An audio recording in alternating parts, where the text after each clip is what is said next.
Itong materyales na ito, ang pinakasikat na materyales ngayon na ginagamit sa mga bahay natin. Ang tawag diyan ay fluted panels. Alam niyo ba kung paano sumikat yan?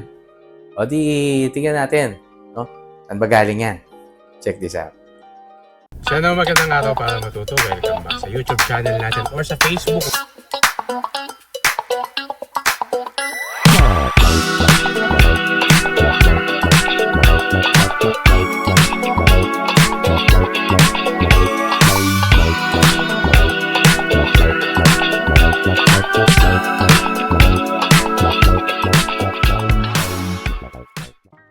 Alam nyo, noong nagsisimula ako, mga 2009, 2010, ganyan, sa mga projects ko noon, gustong-gusto ko yung fluted na effect sa pader. Sinabing fluted ay yung meron siyang groove na consistent, paulit-ulit. Parang inukit na kahoy. At noong time na yon, para ma-achieve namin yan, ang ginagawa namin, yung S4S o yung kahoy na makinis, yung apat na sides na tangili, kindry, one by one, pinupwesto namin na nakapila. So, nasa backing niya ay marine plywood, tapos ulit-ulitin namin yung S4S, yung kindry na one by one. Dapat diretsong-diretso yun, no? Tapos, isa-isa yon na i-fix doon sa backing na plywood at pagkatapos i-stain or babarnisan. Ganon kahirap at napakagastos niya, no?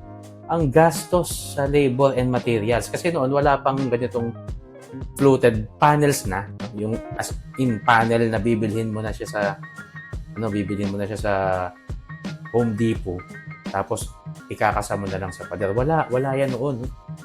So that was ilang taon na yun? 15 years ago? Mga ganon, no? So, tinatsaga namin yan. Kaya, yung effect dati na fluted yung walls mo, isang dream para sa mga arkitekto na ma-achieve nila yan. Talagang gustong-gusto namin yan, yung effect na yan. Yung fluted walls. At kahit nga sa exterior, gusto talaga namin yan. Kaya lang, masyadong magastos. And then, no? Dumating yung time na sa Singapore, ginagamit na yan bilang bamboo panels. Totoong bamboo siya. Fluted bamboo panels. Ang characteristics nito, engineered bamboo siya. So, matibay siya kahit pang exterior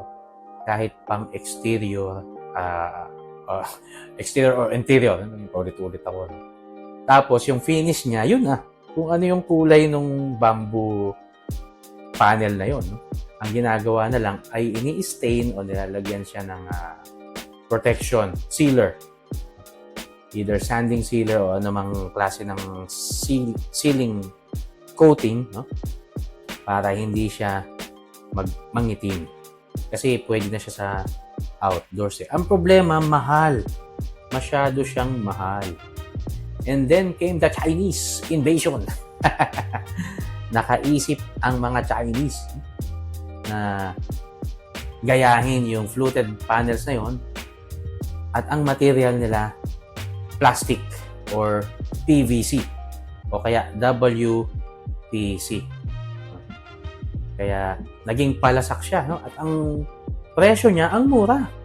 Kung dati yung bamboo na fluted panels ay ilang thousand yung isang panel nun. Nagamit pa nga namin yun sa isang project sa Taytay. Talagang tinadtad namin ng bamboo fluted panels. Napakamahal nun.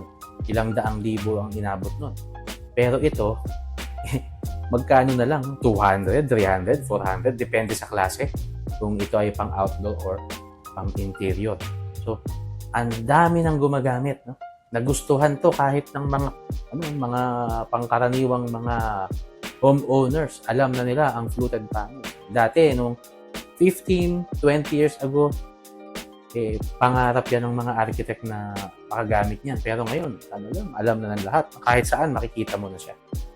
Kaya nagkaroon ngayon ng oversupply sa fluted panels at yun na nga, medyo nabobore na ang mga designer na gamitin siya. But still, no, hindi natin masisisi kung bakit appealing talaga itong fluted panels na ito. Dahil unang-una, maganda siya. Kasi kulay kahoy. No? Gustong-gusto natin gumamit ng kahoy. Ako personally, gustong-gusto ko ang kahoy kasi maganda na siya. Yung mismong material ay maganda na. Ang gagawin mo na lang ay i-coat mo siya ng protection. Protective coating. Pero this time, ang ginawa ng mga Chinese ay ginawa nila siyang PVC na film na nakadikit doon sa panel. Kaya, kopyang-kopya yung print ng design ng kahoy nila. Kopyang-kopya kung ano yung totoong itsura ng kahoy. O kaya, bamboo pa nga.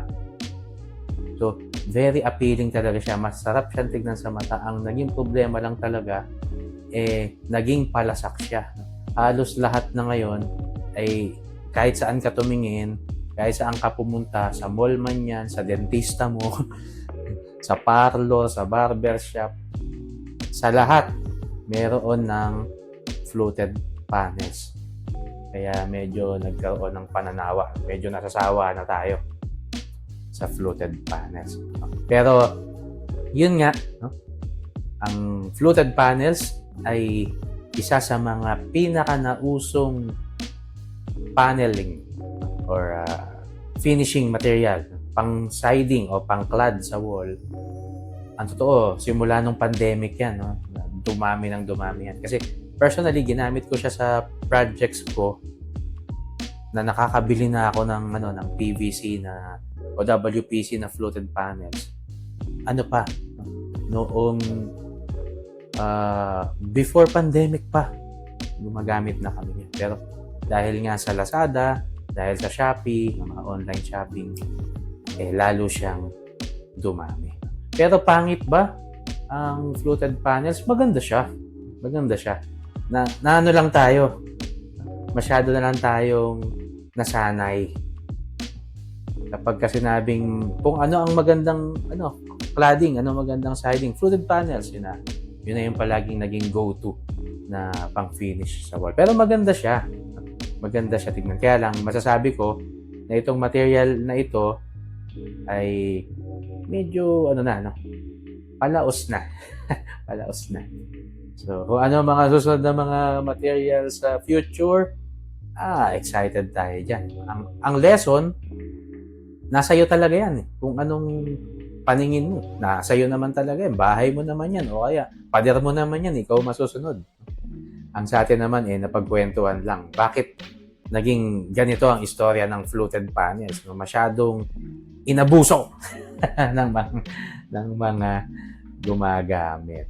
Pero again, ang materiality ay talagang nasa taste ng designer yan.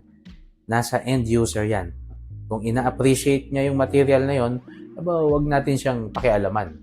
Kanya-kanyang trip yan. Okay? Maraming salamat po. Nagkwento lang.